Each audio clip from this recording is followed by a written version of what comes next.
نبی پاک علیہ الصلوۃ والسلام نے ارشاد فرمایا،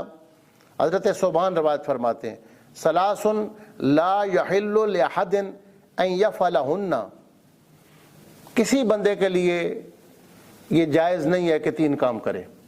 کسی بھی بندے کے لیے۔ لا یؤمن رجل قوما فیخص نفسہ بالدعاء دونہم، جو بندہ امامت کرے وہ کوئی دعا ایسی نہ کرے جس میں صرف اپنے لیے دعا مانگے، رب اغفر لی، رب اعنی علی ذکرک، اپنے لیے نہ مانگے